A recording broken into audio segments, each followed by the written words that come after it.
Welcome everybody this afternoon to it's our fourth book launch for the South River Editing Society. So we're starting to see familiar faces, which is great, and we're seeing new faces as well, which is just as great. We are very privileged to have today Mohammed Sahari. He's launching his book here in South River. He's a resident of South River, and the moderator will be Ron Gunston.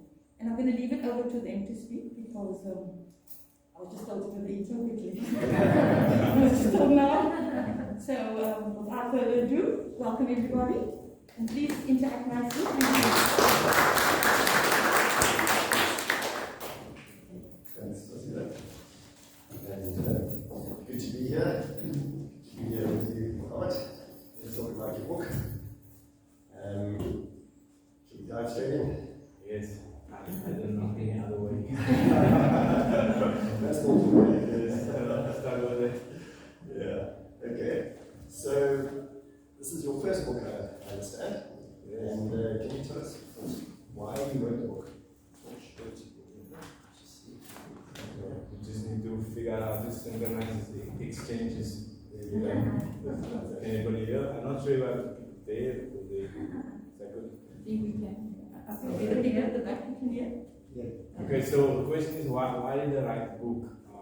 I have three basic reasons, three main reasons. Main first reason is I wrote it for my kids to know my story, sort of, like what did I do from 0 to a certain age as a kid.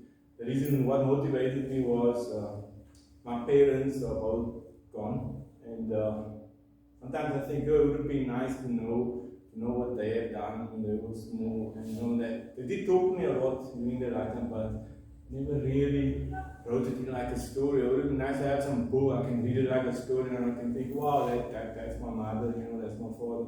So I thought I'd do that for my children, and yeah, that was reason number one. Number two is, as you will see in the book, I have like things that have been going through my mind is that I tend to be very active all the time. I can't relax on these things, and I think everybody goes through that phase where we think back, and there's what we should have, what if I did like this, and this kind of things make you think of your present situation.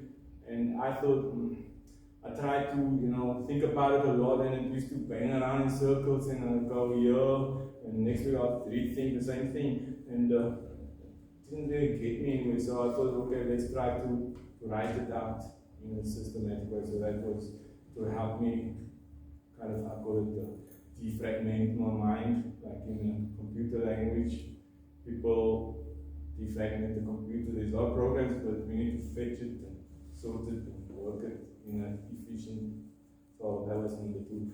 Number three, I do jiu-jitsu. I see in the class, two of my one president, one ex-student, or one ex-student could surprise student sing for one.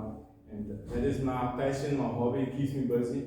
It helps me to relax and to switch off. And then COVID came, and COVID said, no, we can't go near anybody anymore. And that was stopped. And there was a huge hole in my life, and I didn't, and I thought, okay, I'll use the book, try to fill that hole and to write. So that was the three reasons. Thank you. Great, thank you. So we didn't make any small talk in the beginning, but we really started to get a few clues about you, that you've got some children, you said? Yeah. Three daughters, right? Yes, 3 daughters. Yeah. And that you do jiu-jitsu, but as we go, we'll sort of tease out a little bit more information about you, so hopefully by the end of today, you also introduce yourself and tell a bit of your story in the process. So you self-published the book, eh? Can you tell us why you did that and what it was like to self-publish? Just break that down a bit for us. Okay. So the main reason why I self-published is connected to the first reason why I wrote the book. So as far as I know, as soon as a publisher likes you or wants your book, they basically you sell the rights to them, and then they are the main controller, and you realize a small percentage. And if I wanted to tell my story as authentic as possible without external, editing, or some people say guidance, or I didn't want this. I wanted to write it. I wanted my children to see me, not some edited published view. So I did approach a few, when I started writing, at the start, I wrote a few chapters, and I sent some of them 3 chapters and some outlines of the book to various publishers, just to find out if what I'm writing has some worth or not. Some people that know me say, oh yeah, write some more, you write well. But to me, as you'll find out later, my character, I don't accept things so easily. So I sent it out, and 2 publishers said they liked the first 3 chapters and they want to see the rest. One was Quella, that's South African, and they wanted to see the rest. And the next was a New York publisher, they also liked it. So this gave me the kind of confidence in some validation that, okay, you're writing, okay. So that's the main reason I self-published. And I thought, it's for my children, I can give some money to them and find the editor myself. The other part, in case I got rich or famous and people want to buy it, some people like reading it, then I don't need to give the publisher the 90%. Okay, so just talk a little bit about the mechanics of self-publishing. What's involved in that, just as an interest, and then while you're at it, did you have any editing input, and what was that like? Tell us something about that. Okay. So the mechanics, the procedure, basically how it works. So in the traditional publishing force, I found out they have editors, they have proofreaders, they have people who do the IT for different and keep track of your formatting, all this type of thing. So when you self-publish, you basically pay for that yourself. When you go by a publisher, they do it and they get 90% of the book for 6 weeks work. Basically, it takes about 6 weeks to 2 months for them to do that, and then they have the whole lot. So for me, as a self-publisher, I needed to first find some editors who I trust, and that was the first process. Obviously, I had to write the book first, so I wrote the heavy draft without much editing, a lot of grammar, not great in grammar, as you will notice as I'm speaking. At least you can't see my spelling. So when I'm writing, spelling is bad.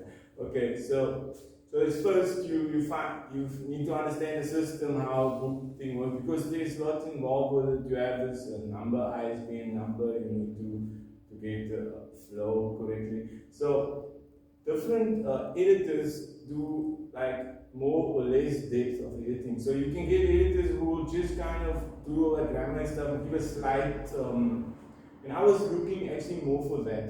An editor who's not really going to tell me, no, I'll change this chapter, put it there, and flow like this, and change it and make it marketable. And it was not my intention to have something marketable. My main reason is it is for my daughters, and they must know me, not some marketed editing thing.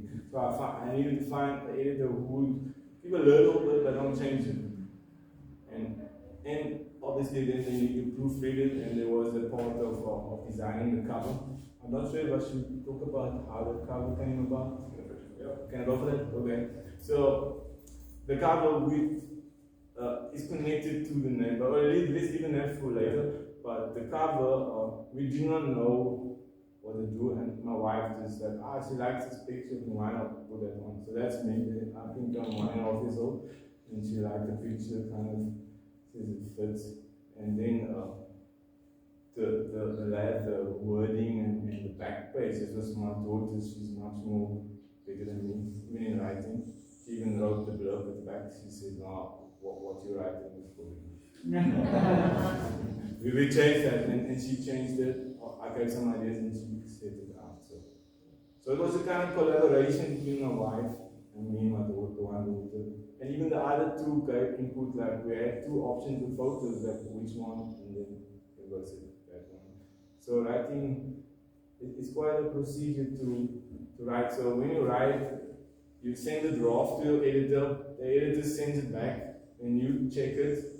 If you agree with the changes, okay, then they send it back and they proofread it and do the changes. Then it comes back again with many more mistakes that they didn't notice, and that's where the frustration starts. And anyway, that's the other part. But eventually, after back and forth, it's done. We come to an agreement. Then you make the e-files for your ebook and the print files so that you can print it.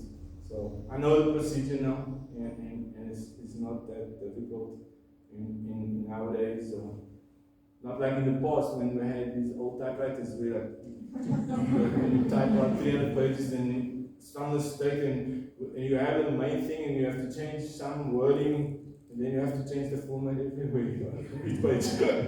So it's not that complicated. So I understand in the past why people went with the traditional publishers, because even nowadays they don't really market. Okay, so it's up to you. So for me, I know with the technology and stuff, we can do it ourselves. So I know the system. And so when my daughter has the time to write, she can write because she's better than me. And the editors helped you send it to the printer as well, right? Yeah, that's later. So once it's done, then later. Okay, so let's move across to the book itself, the actual content of it. So the main character, of course, is M. M from heart, I take it. Yes, yes. That's very simple. Why did you write in the third person, I guess? First person. Oh, third person. Okay. So it comes back to my which reason, the third reason for writing. Yeah, was pandemic. So I needed something to occupy my mind and everything, because my hobby is jiu-jitsu or martial arts is very physical. It's like chess, very physical. So it's like you think any active at once.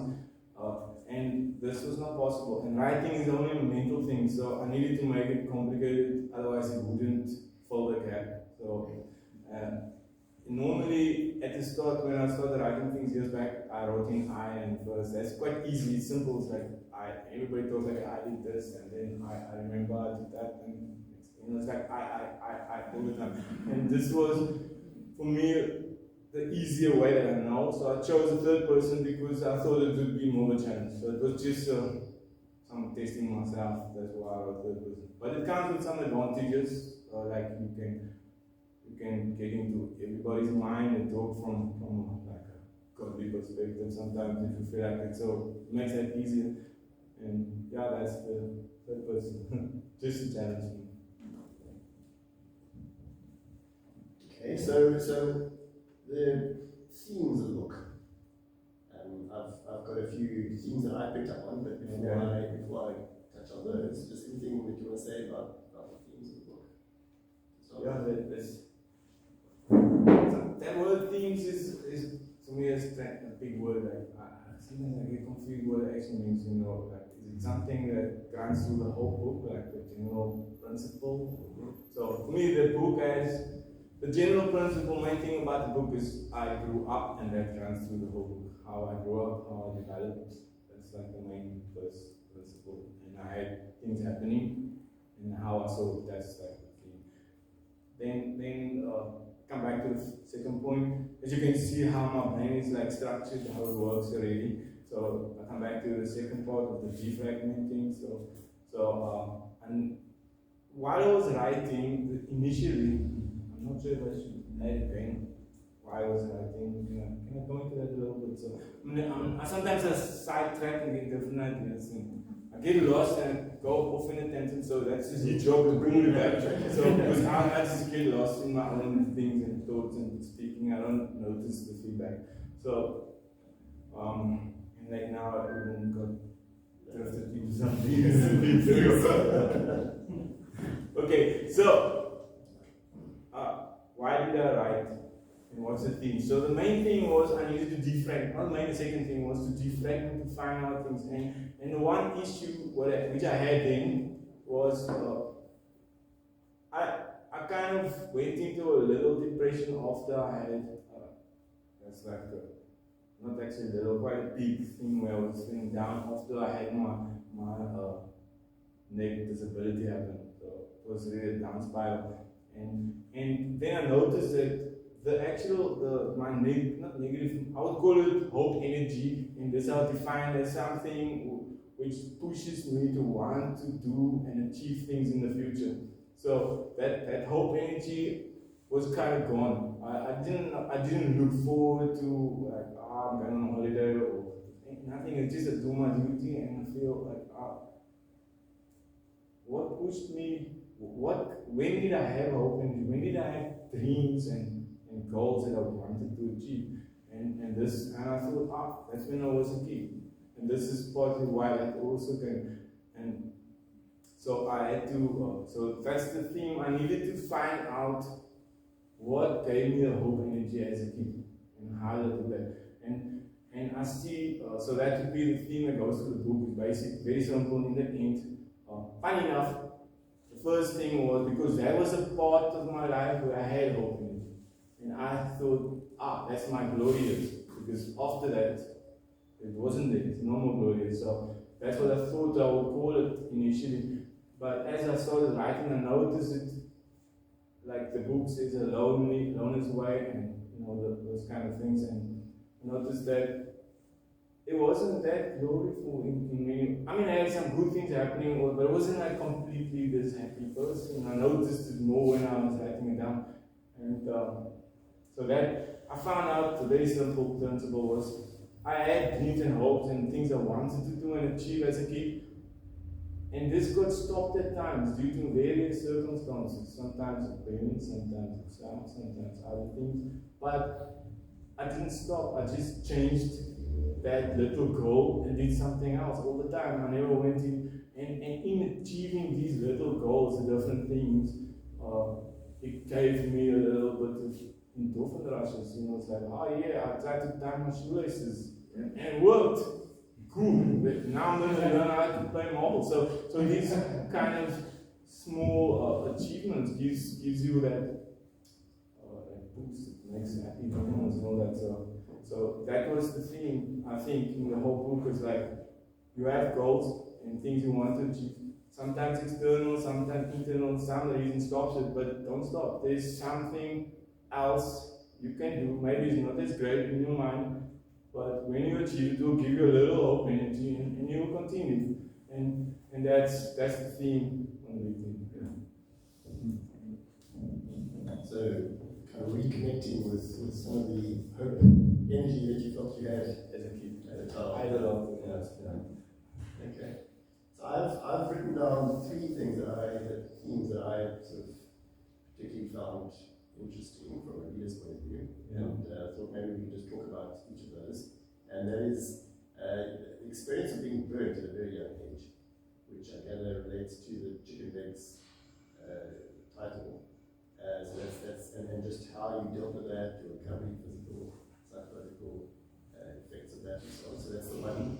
And then growing up as a young coloured boy in the 1970s and 1980s under apartheid, and just how you experienced that.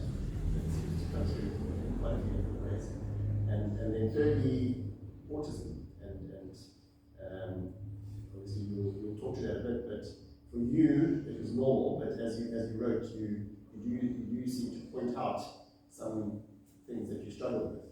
So those two things I thought we just take them one by one. Yes. And talk about your experience of being burnt and how that was for you and how that affected your life after that. Great. Yes. So I don't know who all read the book. Is there some that? So there's a few that didn't read it. So just that they wouldn't know the pre-setup. So just to not to give the whole thing away, but before I was burnt, I was quite a happy kid. I jumped around, played around, went with people, brothers, and the world was cool. I can remember it. People ask, how do I remember this? I don't know. I just remember it, like when I was young. So I was there's nothing traumatic physically or mentally that I can remember happened to me before that. And so I was this happy, chappy, happy kid. And even the day when I got burnt, it was a fun day. Everything was fun. I was like, wow, look at that fire. That fire looks nice. You know, how does it work? What colors and all that stuff? And wow, what is that liquid going towards it? It looks cool. And then that liquid caught the light and it was flung onto me, and then all that excitement that you know, looking forward, and just vanished instantly because that pain was something else, you know. And even now, when I talk about it now, it comes back and makes me feel a little sad, you know. So I don't want to go into it much because it's gonna look very softly. So it kind of, it was painful, it was horrible, and I can't describe, I don't know who of you have gone through it, but it knocked me unconscious. I was 4 years old, and if it wasn't for my brother, I would have been dead probably, because both my legs were fully burnt, and some was 30 degrees, and I remember getting burnt and running, and then I remember waking up later. So I was totally knocked out. So what did this do to me? It was painful. It was not just that first pain that happened in the first. I guess everybody had traumatic experiences, broke a leg, all kind of stuff. But fire is a slightly different angle. Fire, it burns, it hurts, and then the healing process hurts more. It like they put these bandages on and pull it off, and it feels like they pull it. In the 70s, they didn't have those good bandages they have now that doesn't stick into the scabs, you know. So it goes in the scab and they have to pull it off, and it took months, almost a year, like months before the scabs heal, and it continues. So that pain, it came into my head, and I'll never forget it. And then after the pain is your ligament stuff will shrink, whether from the heat or for non-use or whatever. I couldn't walk properly, so they needed to do physiotherapy, and that was painful as well. So this whole thing was a painful thing dragged over. In a kid of 4-year-old, took a year, so that like 20% of his life. And you could say that mostly I don't remember till I'm about a year old, so it's much more than 20% of his whole life is just pain. You know, it's like horrible. So it affected me, and especially when I started walking again, the kids in the area started they're nasty. Little kids, I don't know, mean it or whatever, but it doesn't matter whether they mean it or not. When they say, oh yeah, look at a little lumpy pumpy hoggling around with his chicken burnt legs, you know, it was like, it drove me crazy. And I was like, anyway, we're going to that later. So that's where the book might come from. So okay, well, I spoiled it. Doesn't matter. The idea is not a mystery novel, so it doesn't matter if the spoilers out there. But it's that was the reason. And just it took you a while to that knocked your confidence as well, I think. It was added to my disconnect with the kids, you know. So like certain groups, there was a certain group of people, particularly who used to do that, and even funny enough, I read in another book, somebody got burnt, and he said, "Oh, the chicken legs," you know, and he used it as a joke, and I was like, "Oh, to me that's not a joke." Wasn't that funny? Not funny. Not funny. So afterwards, because of this. I don't know if that's called bullying or whatever the kids do. I used that as a positive. I said like, okay, I'm that lumpy, funny looking, ugly legs, but I'm gonna show you that ugly legs is gonna run off. It's gonna do things physically better than you. And that drove me, you know. And that drive never stopped, even till this moment. You know, it drove me and maybe connected with my. People say I'm intense, you know. But I have this drive when I find something. I'm like a serial person. Something, if I need to finish something before I'm going to the next thing. In my mind, and this was something I never finished because I always needed to show everybody that called me this, and not just anybody that just looked at it. Why did you be burnt? So it's like this. I get this fear, like when people mention it. Maybe some person is not nasty, but But just hearing that, I didn't want to hear that, so I started hiding it. So that drove me to good in school, not just athletically, but in all parts of my life, it just kept me going. So always. I still hear it. Spoiler. And so you, for quite a while, you didn't want to wear short pants, I think. Yeah. Right? Just because of the scarring. And is the scarring still there? Yeah. Yeah, on the one leg it's still there. That was 30 degrees, so you can see the length of it. I'm not going to show it now. It still covers the same length of what 4-year-old kid is, but on the inside, because that's the softer part, because it was burnt right down, so it's shrunk around to the inside. So it's still there. And yeah, first time I could wear shorts in public without feeling funny was, I think, when I was around like 44. So it took a long time. Let's talk about the next theme, and that is just the whole idea of growing up under apartheid in South Africa. You mentioned to me that in the first few years you weren't necessarily that aware, but became more and more aware as you got older. One of the things you mentioned is that your dad is very talented, perhaps missed out on some opportunities. Just talk about that a bit. Yeah. Okay, so I'm not going to go into all explanation of apartheid, as we can find everywhere. and even the book is not about that, so it's like a sub-theme, or I didn't really want to. But yes, the main thing for me was the people who made the whole system. They made the system in such a way that each different group lived within their bubble. Everybody knows that their little place, but within that bubble, it's like it's like a fish in an aquarium, and in that aquarium is still like the hierarchy of things, and you still feel if you want to reach that hierarchy of things in your bubble. So I lived initially like as a small kid in that bubble, not really. I knew there were white people and black people, I saw it, and there was signs of it, and like we couldn't go to the pool and things like this. But here it was as if I accepted that is my aquarium, and we in that group, and I have to find the best spots in that aquarium as good as I can. And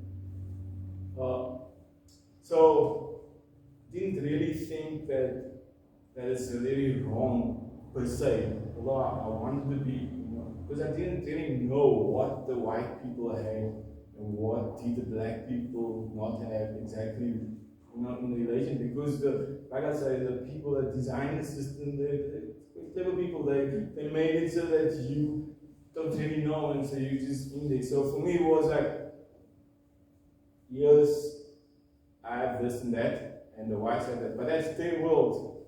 I'm not going to jump out of my aquarium into their aquarium. It's not going to happen, and it's not like as if I thought it must happen to fix things, because it was okay. I had things to do, and that. So that was the first part. But as time went on, as a kind of teenager, you see more of it, and then you start to realize, no.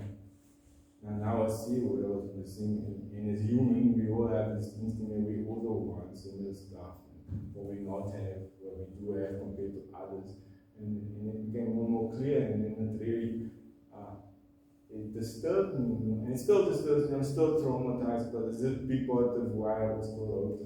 It disturbed me in many ways, which I'm not going to each of them, and there's mentioned some things in the book. But just to get back, the main reason I wrote for my children, I didn't want to write a whole negative thing. So I tried to write the whole thing as how I saw then and how I progressed then to now, without going back. But yes, I think many people know what apartheid and how it was. But for me, that was, as I got older, I noticed what it was. And I was brainwashed as well. I'm still probably brainwashed by it.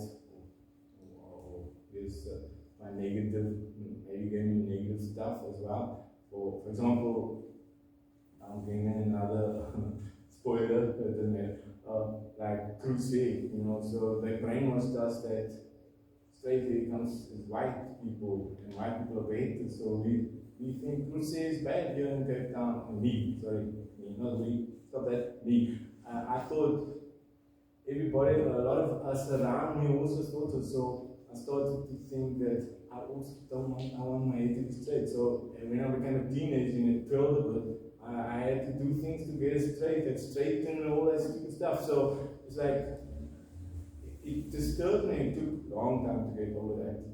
I'm over that, you know. But so apartheid, and later as you grow up, you have these things like you know, we all have a money inequality. Like my father couldn't study something, and he's a clever guy, but he couldn't because of circumstances and non-privilege. So his income was lower than it could have been, you know, and it wasn't fair. So that unfairness and unbalance is still stuck deep in me because, unfortunately, if you look around Cape Town, not even mention our country, you still see the unbalance. It's like all over, it's like nothing really much changed, you know. So it stays there and it's horrible. And I don't know, I'm jumping forward now, but I've been writing. I have an idea, you know, my science fiction idea, I'll fix it in the second part of my other fictional book. Watch the space as a teaser. Yeah. But okay, so that sort of connects a bit with your defragging, you know, just maybe revisiting some of those experiences and growing awareness around the inequality and the unfairness and all that. Can I just say something? Yeah. Sorry. So just to give, like, so the book, I write it in such a way that you kind of were the innocent kid initially, and as he's going, I think I mentioned about him, he's getting older and older, he starts to see as he gets more information. So it goes to that point where it's like, okay. So I tried to, that's quite, for me, it was difficult to not write in a sense like I seen in the past when I wrote some things, I used to say, okay, when I was small, I recall I did this and I remembered like that, but now when I think back, it's like that, and I would have done it like this. And people explain this whole thing in detail, or I also did it in the book, but I wanted to write, not like that, just be in the moment, but still give some wisdoms of the future there, but without making it so obvious. So to show it as a progress, as the book is going. So from the innocent to the teenager that is full of biases and all kinds of strange. Teenagers are not generally, I have teenage daughters, they're difficult. They're not always the most likable characters. So from that is to that, and how it went to that point, but from each perspective, time period itself, not jumping back. So that was my other challenge. I didn't want to use the word remember or recall. I don't think I have it in the book. So basically what I'm understanding is that you didn't want to give an adult perspective on the book. You From the future to the past. Yeah. No. So I wanted just in the moment the whole time. As you go. Put yourself back in there. Yes. But you will get it because there's hints towards it. Yeah. There's puzzle pieces there. Yeah. Okay. Just before we move off the whole theme here around what it was like growing up under apartheid and so on, you subsequently lived in Switzerland, you got married there, you've got 3 daughters, and then you came back to South Africa about 6 years ago, right? With your daughters. And you mentioned to me that they went to school in Mitchell's Plain for part of their high school. Just talk to that in relation to this theme that we've been talking about now. Yes, so I grew up here and it was not fun to be oppressed. And then I went to Switzerland and I thought, I'm going to get the same privilege like the first class person in this country. But it's not true. The Swiss everybody, I think, have the issues in their countries. But nevertheless, my daughters grew up there and they had more opportunities or different opportunities that I had as a kid. Even my job, like you mean, I don't know if you know, but I finished the engineering degree and work. So my salary was more than my father ever made, like a lot more. So I could give my kids different life. and they grew up in Switzerland till like early teenagers. And when we decided to come back here, I thought this is a good chance for them to feel, experience a little bit, what life was like slightly for me, And I said, they need to go to a school, a college school where I came from, but obviously not like a place where they're gonna. The school they went in, which is a good school, Spinal, I love that school, very good. But yet there are many like poorer and colored kids there, and you can feel it. Even one day they came from school. Well, it's not a funny matter, but they came from school and they're like, oh, today there was gunshots behind the road, and Duffels, I think it's Duffels, was just behind them, and killed somebody during interval. And some gangsters there, and they could hear the gunshots in school. So that I didn't want them to have that complete experience, but I wanted them to feel, a little bit how it was for me. And I thought that's a good experience for them, and each one needs to get at least 3 years of that. So this is what we did. We gave them 3 years of that, and afterwards put them into the pushy school. Right. I suppose that talk to the. Wait, sorry. I know I do this a lot. So, funny thing, what did they get from that? Okay, the smallest one was unfortunately worried a bit because she was young and she's a different character. It wasn't that patient for her. Okay. But the other two, they found this colored school. I don't know if I'm allowed to say that, but anyway, Mitchell's Plain School, very entertaining compared to the Swiss schools that are very organized and structured and correct. And the whole society in Switzerland is like optimized people, like they get optimized education, facilities, everything is great, so they're like perfect little people, programmed correctly. And in school you can see it, like the kids, they are disciplined. You don't need to sit down, no, don't sit there, don't make a noise.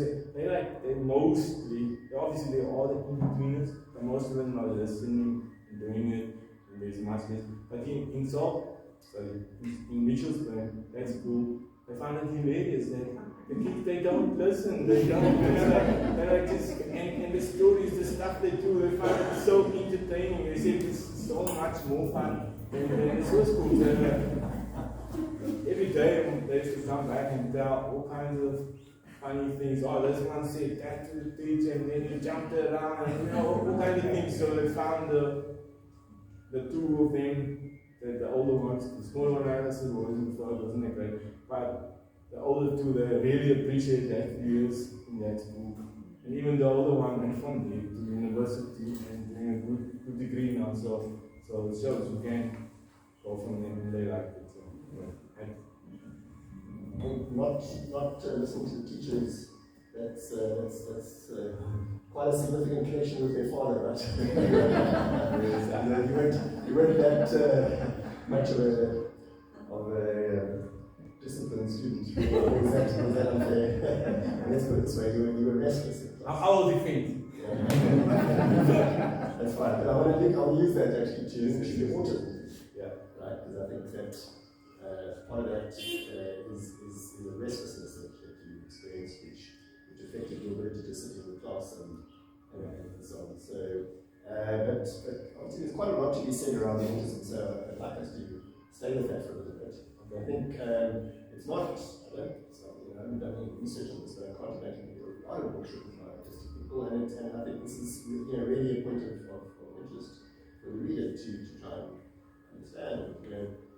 Obviously, ideas of normal and not normal, those words are used around describing autism. So there's quite a lot to talk about there. But let's start with whatever's on your heart. I was just going to ask, so you said there's a lot to talk about. So what should I talk about? Please ask something. Ask something. But did you feel different? Did you feel different? So, well, let's just say this, I'm not the encyclopedia or the manual on autism. I know I'm autistic for various reasons, and there's many different autistic people that are different. So, but they have certain similarities, and there's the connection, communication. There's always a disconnect. I don't need to, you can go into that a little bit if needed, but there's this disconnect, and then there's the sensory problems. Okay, where I have issues with bright lights, and even the light here is flicking and it's disturbing, but I'm kind of masking it a bit, so because we can't switch it off now. I prefer the light to off, but it's too much for me. So that is sensory. Yeah, So it's extreme sensory. Yes, stimulation is one of the things we experience. Yeah, and this thing about clarity when you communicate. And I get confused with words that's not very clear. So for me, like, how are you, for example, like basic, like, what's the answer? And people, how are you? Like, that's what I exactly. How do you what do you want to know? I'm confused, you know.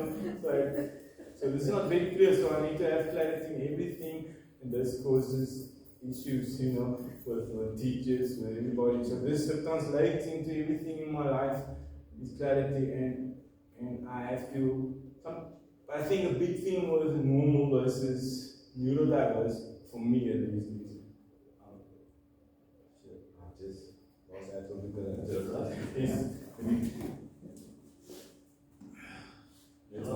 because I just went over. Sometimes I get some signal and I just get lost. If you can just say where I was talking, I might have been got it. Oh, yes.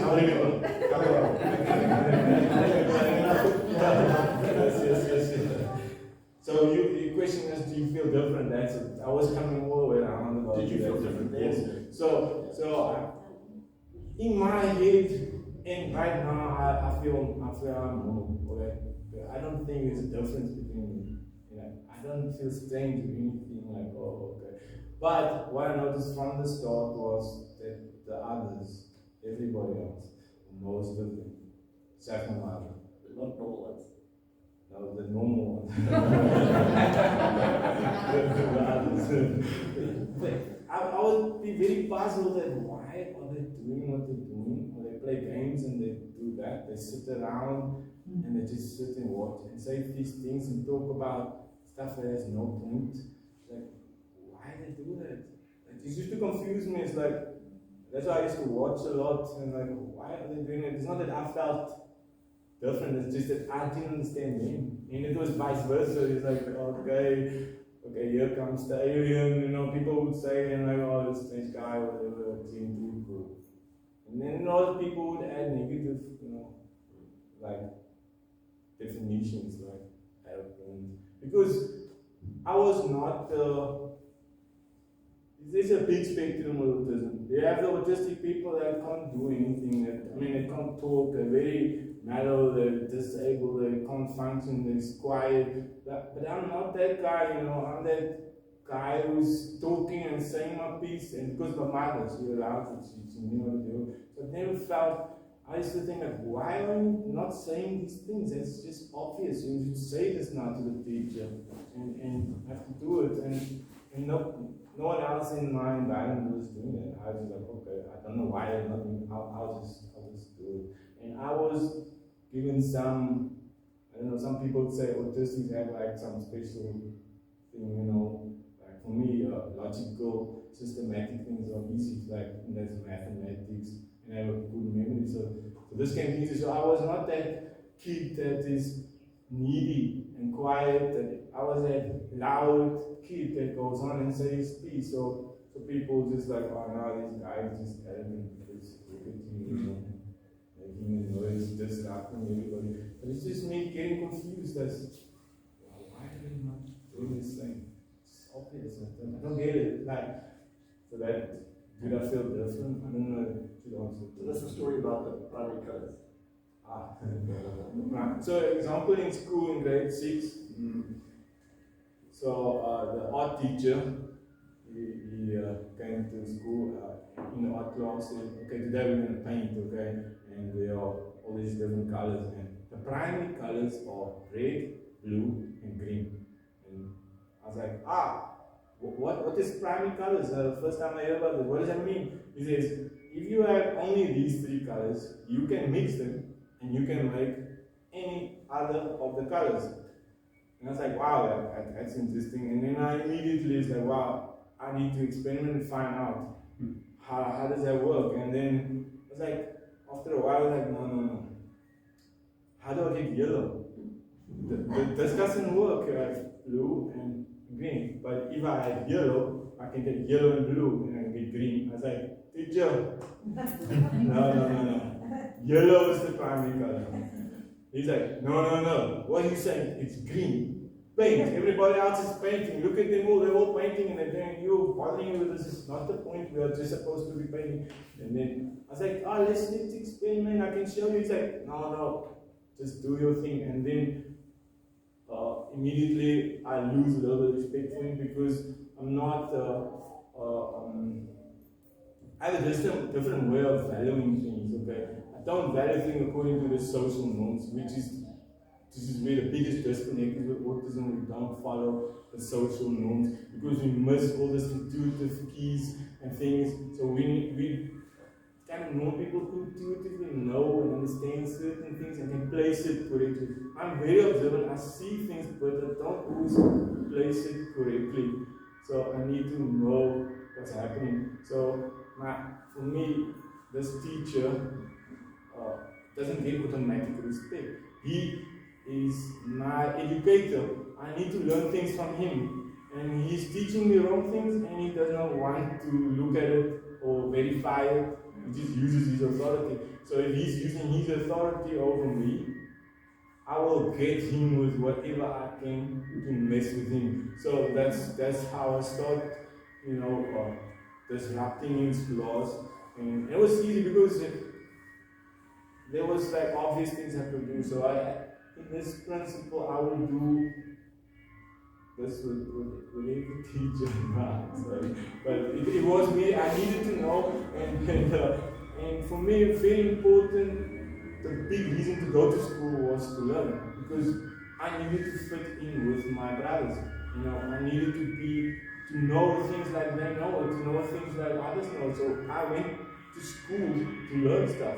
That was the main reason I was there, to find out things so I can teach them some stuff so I can fit in with them. So my goal was, and if a teacher is teaching something that doesn't make sense to me, in my opinion, yellow is correct. You never admitted it. So in my opinion, yellow is correct. You not sure, and I will disturb you and try to get you out so I can get a teacher who can keep me, entertained and teach me things. So you have lost my respect now until you change. So because we are black and white creatures, there's no in between kind of. We can't see the colors so clearly between black and white. There's no shades. It's just like. And for me to see it better, I need to rock the boat and do some extreme things. And you can see in the book, I don't explain it so detailed because I just try to show bio hints and the moment. That was my challenge. I talk a lot. So you found it difficult to just let that go, basically.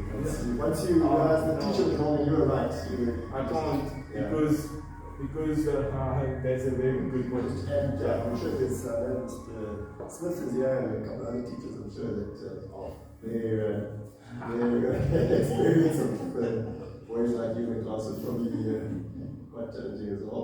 But I want to just, watching the time, I want to just touch on a few other things. Okay. But maybe we'll come back to something. That's why we said you have to keep me directed because I'll go. So one of the things that comes up quite a lot in the book is this idea of stimming. Is that right? Stimming. And just what's that all about? Yes. So as I mentioned, my mind is always active, and a big thing for me, especially after. So autistic people, they can mask. We can learn. Mask means we can learn to adapt and learn things. I can learn a lot of facts, and we can adapt our behavior and look like normal. But this takes up energy and it's tiring, and so because most people are not autistic, so I end up being exhausted a lot, and it makes me tired, and I didn't realize it then, but if I get disagreements, it would put me into like meltdowns and stuff. And like you said, do I let go? No, I can't let go of something. I can let go if it's another crisis that I think is bigger, then I can jump to that crisis, but I can't let go. I don't know, why can't you let go? Just do it, try harder. I don't know, I just can't, it boils up in me, and then I would go into meltdowns. And recently, I remember that someone mentioned that me as a kid that I used to knock my head against the wall. I don't remember that really, maybe I blocked that, but my mother used to then calm me down, you know. And Stimming helped though. yes, I'm going to get to that. I don't forget. I didn't forget. so it was this thing to relax, to calm down. So I need to do things to calm me down, and stimming is one of them. And it involves physical movement, and it involves my senses. So I need to touch, feel, see things that I like, that I can focus and get lost in, because my senses are hyper. So like for example, I have to turn stuff around, maybe everything with sound. If I hear certain sound, it hurts. Whatever certain sounds, no one else hears it, I hear it alone, and light, and so I'm always, so in the same way, I can use that senses to get something that I really like, to touch, to smell, to eat, to feel, and to move with it. And that's feeling. So I found from a small age, one thing I did was to grab certain, because when I used to go like crazy as a kid, my mother used to calm me down, and a big part was I used to hold on to and rub her arms, rub her legs, and just hold it, and that feeling was just, I don't know, it creates that bond with me, and I feel safe and relaxing, so as a kid, I used to try to do these things with wherever I can find it, because I'm always trying to relax. So I developed many different things, not just one thing you do. Even now when I'm sitting and twisting and fidgeting, I'm trying really, I'm actually masking a lot, because if I had my way, I would be up and walking around. But that's not going to work. A video camera is stopping me because it's not going to catch me there. So otherwise I would have been up already. So yeah, that's okay. So you, if I understood correctly, you only had autism diagnosed much later in life, when you were in your 40s already, right? Yeah. What led to this diagnosis, and why did it happen, and has that affected you in any way, having the diagnosis? Yeah. So as a kid I didn't know, and as an adult I didn't know. And then I got married, and my wife was with me for years, and it was, we still have a good marriage 21 years with daughters, but at some point the crisis was the disability came, and so that was about 2012 or somewhere there, and when everybody, I think, not just neurodiverse, everybody, when they go through crisis, they default to their default behavior, So it gets strong. It's all that masking techniques that everyone wants kind of flies away and more. So I was, as you said from the start, I said that whole energy vanished, and I slowly masked and did all that things. I worked and all that. And I didn't know. So, but when this crisis came, things just overloaded me, but extreme autism, meltdowns, all kinds of stuff like this was more prevalent, and this pointed to my wife something that she thought was strange about me from the start. I mean, we were together more than 10 years, and she was like, she always thought that this guy, she can't get it. Sometimes he would say stuff that just hurts it, just like that, and it's like, what's wrong with him? How can you just say that? For example, I think I have a female son. I would say, hey, wife, that arm, they're wobbling too much now, let's do something about it. I can tell you what you can do, But to me, there's no value attached to this.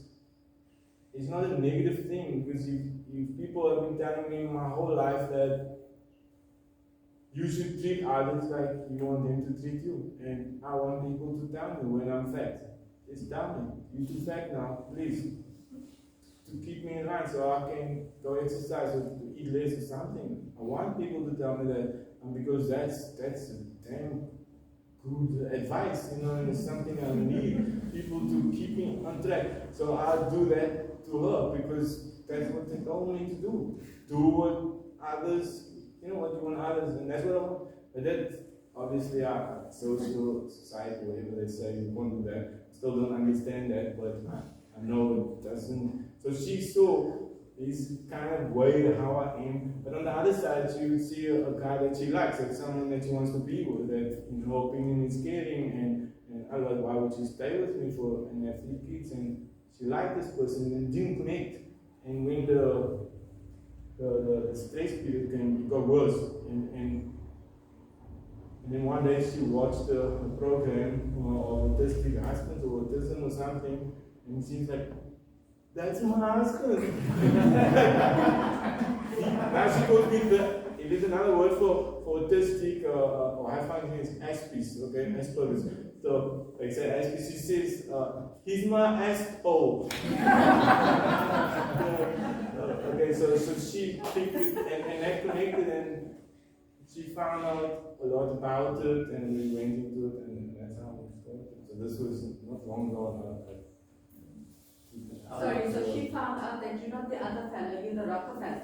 I don't know. But the thing is, even though we know now what it is, and our daughter is also, and she's like, no, I'm not. No.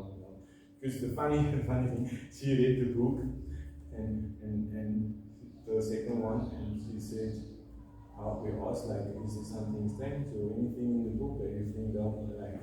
She's like, no, she would have done everything exactly the same. Like, she can't see any autism in it because she would have done the same.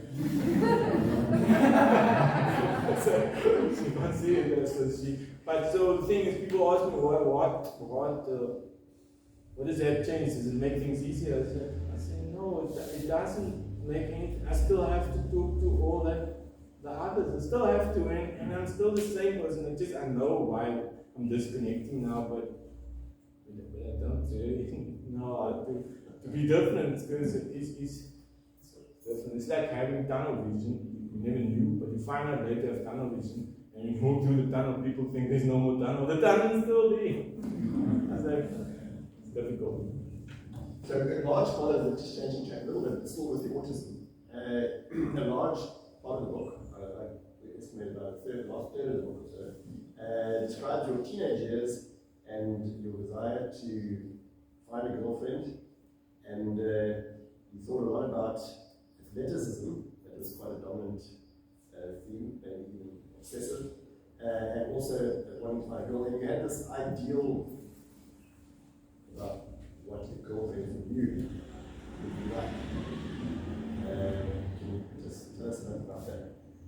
Okay, so to understand this and how my brain functions, which is what I wanted to explain to my kids by writing the book, as you said, is everything for me is, I don't have this intuitive person. Let's not, I'll first give a point. So intuitively, most people, or many I've met, they intuitively know what kind of person they like to be with. I'm not talking now, we're talking particularly only about one thing, is your girlfriend, not your friend. Your partner, your potential mate that you're going to be with forever, that you're going to breed with, you're going to live with. People don't like people to say that, but that's how I thought there's nothing in my mind negative about that. But some people don't like. But, so I need to, for me it's not intuitive. Some people, they just know, I like that one, I like it like that. For me, it's not. I need to kind of categorize and list it out and develop this so I know what I'm looking for, because it doesn't come intuitively. And then I would find out, oh, I like physically this, I like that kind of personality, I like, because I need to spend time with this person. I need this person to make me relax, because that's my big goal. I need calm with somebody who's going to make me happy. And I made this list, which can be controversial. Like, everybody has their preference. This is just my preference, which I'm very clear about. And I like to describe the development of this list, you know, because it's a major thing for living species. Once they hit puberty, this new program switches on that they never had before. It's a new program, and it dominates you. Most living species, they want to procreate and go further. And that program switches on after puberty, and I needed to know how to deal with that. We're not talking about my friends or that. Yeah, I have different criteria for friends because for me, everything is put in boxes. Everything, whether it's what kind of water I like, what kind of cup I like to drink out of, everything I need to put it like a program. I have a program for drinking water, for brushing teeth, and like for me, I brush my teeth from top, left, that way, down, this way. And sometimes I say, I'm going to change it, I can't. It's difficult. I go in the same way. Yeah. Even if I try sometimes, okay, let's do that way. So I can't. So I need to categorize because for me, self-preservation is switched on at puberty. You know, the active part of, you know, that part in your brain that looks for girlfriend is switched on. Before that, you don't have this. And it's a very strong drug. So I needed to be very careful how I make my list of exactly what do I want and where could I find that, you know. And some people say, oh yeah, humans are not objects that you must categorize like a bicycle. You want a bicycle, you like, oh, I want a blue one, fat wheels, all that gears, 12 gears, not big. So, but for me, remember, I never really connected or understood why people do things and why. So for me, it's a human, a box, and it's all the same. I need to have my list, how I deal with it.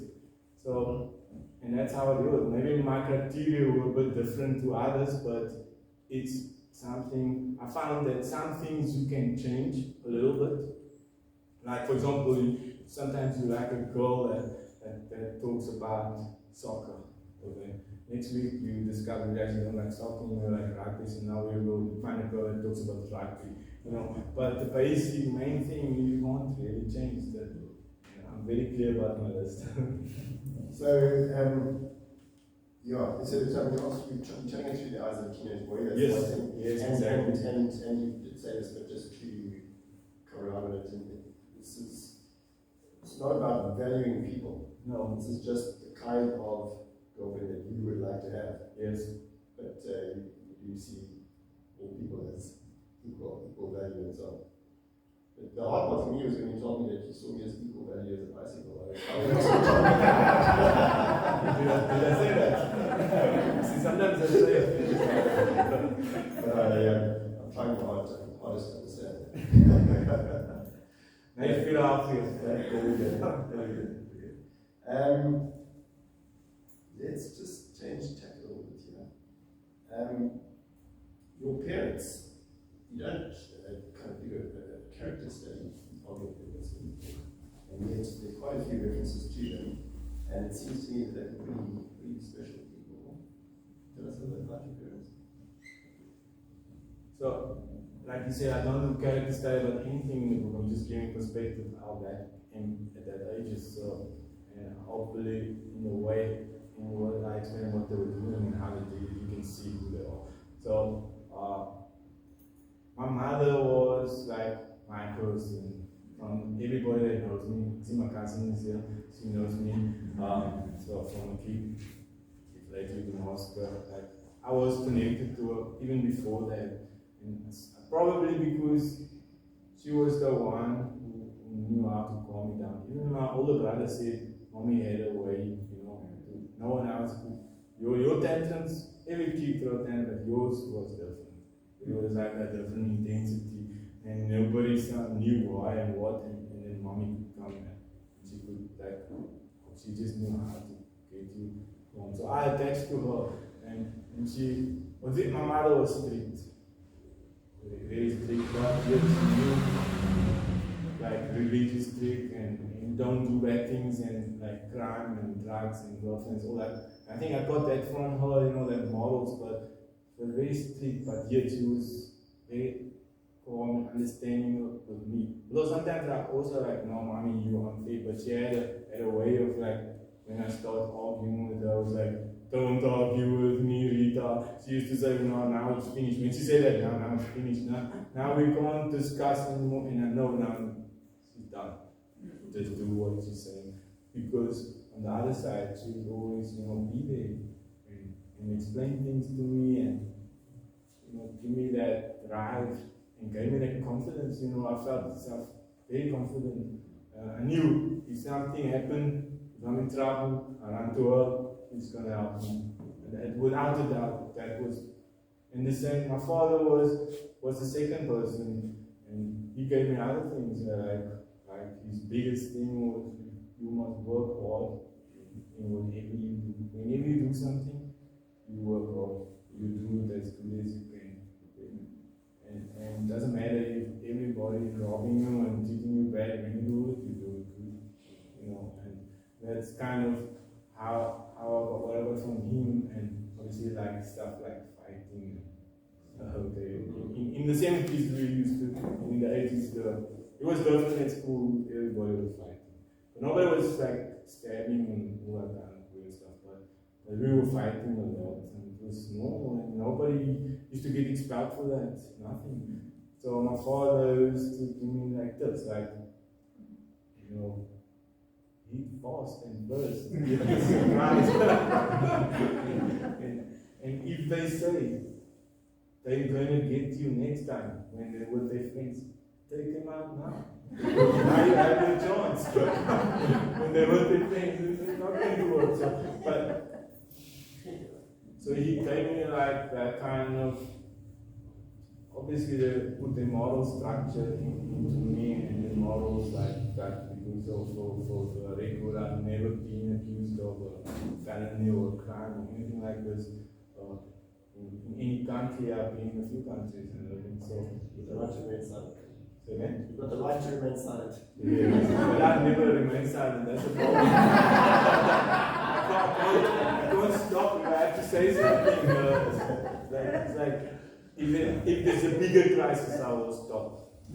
Let's talk about social. Yes. So your early childhood was in Wynberg, right? But we are in Saltova, and this is a book launch in Saltova, so we want to bring Saltova into it a little bit. At some point in your childhood, you moved to Saltova. How was that? Tell us about that. Okay, so I was in Saltova quite a bit before, because my mother's sister, she lived here before and moved away, and so we became connections, so we came here on some occasions. So how does that work? So the thing, my first, when I was 12, I came on eat and I ended up in a fight with a Saltova kid. Okay, but before that, in all my interactions and stuff, I was always happy to come here because my aunt liked me, okay, really. And she was like, not as good as my mother to me, but quite good, So I had 3 aunts from my mother, and they really, whatever I come, they found me entertaining, whatever, they liked me. So when I came to her, I was always happy and excited to go to Saltova, go to the run around on the road, do things. So when I was 12, I got there and I felt the same that day, but that one day I woke up and the kid attacked me. I didn't do anything. I'm not going to give you the details in the book, but I ended up in a fight, and it was not a fun experience. But somebody said to me, autistic people are not aggressive. I was like, what is a meltdown? That is like totally physical. That autistic people are actually more prone to aggression because of it's like, anyway. But the point is, I calculated the situation. I fought back, but I never liked it. It was traumatic. And when we moved into Zoltero, in Wynberg we also fought, and that was normal. But it was more in games. We had these games in groups and friends that used to fight a bit and play fights in intervals, and we had a game where we used to hit each other and it's not going to be. But it was like fun and stuff. It wasn't to beat out the other person, to get him away. And when I came in Saltova, the first time I experienced like kind of a playing thing where the guy said, because that guy that fought with me, wow, he said, this is my pavement. You know, this is my pavement, what are you doing here? And you know, it started from that, and that was like, your pavement, this is, I thought this was like, for everybody, you know. And when I moved in, I met some kids and they had the same thing, and they're like, who's the new guy, what are you doing here? And they would attack me, you know, like physically, and I had to fight back. That's the first time I experienced it, but I've discovered you can fight back harder and knock him out or something, then it's okay, then it's over. Then they don't do it anymore. And luckily they didn't, okay, one did get quite, like I'd say, beyond normal fighting. One tried to stab me and did. So that was quite hectic. But so I experienced that kind of clan thing here. I didn't have it in Marco, but here in South was very strong. So it was difficult for me to connect and fit in and to find my connection. It took a long time because I was also older already. In the place where I was born, I had that 1, 2, 3, all that years to grow with the people, but here I was 13 and it was, I didn't have it, so it felt more complicated to get 15 years and more. Yeah. You had some positive experiences as well? Yes, I had positive experiences. Like some people like me, like some girls, okay, and so that was like surprise. I didn't like my stimming thing. It was all like pure relaxation, but I wasn't in puberty yet at the start. But some girls, they did some things, and I was like, whoa, that's actually fun. And they actually talking, and it was nice. So, and there were some friends that I connected with. I'm still friends with now, and that was good. So there wasn't everybody, there was a few, but the extreme things normally stress you. Like that kind of thing is an extreme thing, and that's what you feel. That's what makes you feel bad, that goes you down. The good things, if it's not enough to outbalance that, then the bad thing is controlling you. So there were good things, but it wasn't strong enough to outperform that. I mean, negative, but the good was good.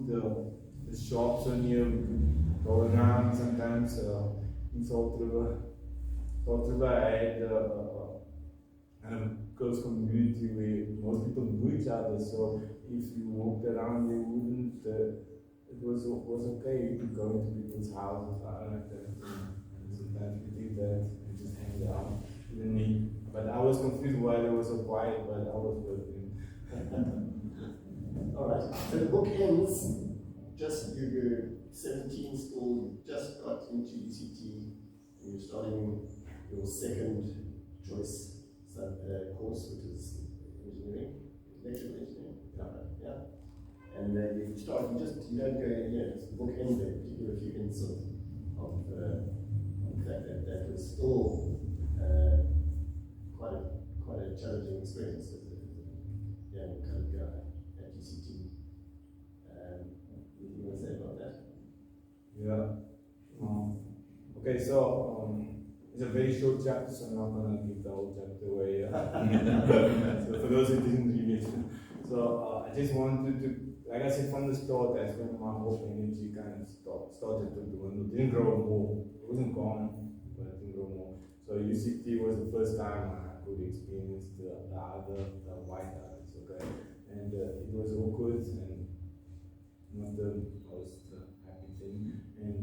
And besides that, the financial issue, like my father was, my family not rich, so we needed to, it was difficult to get basic things just to start going. So the start was quite challenging. And the whole university was not like, for me, a big fun place. But I knew I had to finish it, to get somewhere, because otherwise what would I do? And I had a drive. And my mother then always said, you will stay here until you have a beard, and you will finish it. Doesn't matter. She will finish it, so that motivated me to finish the engineering.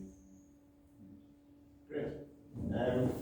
Any other books in the making? You mentioned already something about just the way you want to design how society could work better. But at least one other one that you're talking about. is like I started writing some time back, but just for me, for myself, actually long ago. The first writing was when my first daughter was born. And to me, that was quite an extraordinary experience. Should I talk about that for a few seconds? Yeah, so like when my wife got pregnant, this is like to show. We wanted eventually to have kids, but she got pregnant like very quick and it wasn't planned. So when we like picked up, she was tired and then said, I may be pregnant. She did a test and it came positive. And I said, at least it's not a positive AIDS test. And she was like, you can't say those things. I said, yeah, but we didn't plan it, and okay, so we can go for it. But the whole pregnancy was confusing for me, because I don't connect and understand with people. So when she got pregnant, I couldn't feel any connection to kid in the pregnancy, and so I had to. I told her, look, we go for scans, I don't feel anything. I'm scared, like what if when a kid comes out, I'm not gonna feel anything for this. And I was like, at least it's gonna be a boy, and I understand boys. I didn't understand girls, And then it turns out it's a girl. It's like, oh damn. Now, what if I start liking her in a sexual way? Because to me, I don't know, because I've never had a female besides my mother and my aunts who were not possible partners in my environment with brothers, and I never knew cousins in Islam being married. So that's the only, and so I didn't know what it's like to have a female besides old people like my mother and aunts. How is it going to be, with a daughter? Am I gonna like Woody Allen's gonna start? Sorry, I shouldn't mention that, but something like that with somebody. But anyway, so how am I going to deal with that? It's confusing because I feel nothing towards the birth. Even when, funny story, in the book, I mentioned a bit about the Alien movie that I watched, how I got scared of aliens. Because to me it was like an alien and as soon as she got pregnant, we had our first argument. Because that proves it. Must be an alien that is taking over my wife here, because I feel no connection, and it's growing and it's moving inside and it's going to jump out. It's like totally like disconnect. But as soon as at the birth, when she gave birth, it was, and the baby popped out and she like came alive and it just changed. I don't know why. It was like, I'm gonna take care of that person. And then there was no strange feeling, it was gone. I don't know what caused it, it's like magic and everything. So I wrote about that because it was a huge thing for me that this kid came out. And I used to think babies are extremely weird looking, it's squashed up, all kinds of stuff on them. It's nothing nice, But when my kid came out, I was like, wow, this is the most beautiful thing ever. I'm gonna take care of this now, And so I wrote about it, and that's when I started writing. So I've been writing for a long time, and I've wrote about many things. And in one of so I've got stuff written already, but it's not like fully ready for a book or anything. And so I have ideas what I want to write about. I have some like non-fiction stuff like this. For example, one is that I'll write more about my daughter and how it came in, and how the connection with my wife a little bit. And I think that's kind of a chick flick movie, like a romantic comedy. Our story is quite, like some people say, interesting. You can think I'm South African, she's Swiss, so how did that happen, And so that's what I wrote already as a chick flick story. And then I have the thing that I've been writing over the years about how I see things and people. I didn't go into this like much in that book, but I've written a lot about, like I mentioned, my idea of how we can fix the unbalance in Cape Town, like the unbalance with the wealth, the economy and the people and how they think, and a lot of things. So just need to find that to be a fictional thing and how to put it together So that is the plan. A little bit more how my brain is working, and just for me as things that's on my mind. Sounds interesting. We look forward to hearing, especially about that, how to fix the inequality. It's something which people need to apply themselves to. So, just any last message or just something that you particularly like your readers to take away from the book? We've covered a lot of material already, so we don't need to go over that, but just any last thoughts about the book and message? Yeah, I think I'm just going to repeat, I think I'm repeating, it's just that for me, like, especially this is a message I want to give to my daughters, is that the champion is not always the winner. The champion is the one who gets up and starts and tries again. So in life, you will lose battles and not get the goals you want to reach, but just continue and do the small things, like I mentioned before. This is the first thing, that even the small thing that you think is not as great gives you a little good feeling, and just continue doing that, and that's it. That's life. That's what makes the great things. A lot of small pieces like this, and I would like to think that is the big thing in the book. Just go, try, do it, and if you do it differently, it doesn't matter. Just try to be with yourself, and this is what I wrote it also. Try to give them my honest feeling of me. Not the most likable person always in the book, the character, but it's me, and just go and do that small things and get up and try again, because that's the life. Life is like that. You don't understand what God is planning up there and all that. You don't know if it's good or not, but in between He programmed you that if you reach small goals, you still feel a little bit good. That's the message. Great. Well, thank you very much for being here and telling us about the book and yourself in the process. I don't know if anybody's got a book that they'd like you to sign. I assume you'd be willing to sign some books if anybody had a book that they wanted you to sign. But otherwise... and books to purchase? Yeah, I'm sorry, I didn't realize that again. Yes. Yeah. So there are books to start here as well, and just if anybody wants to get one, you can do that. And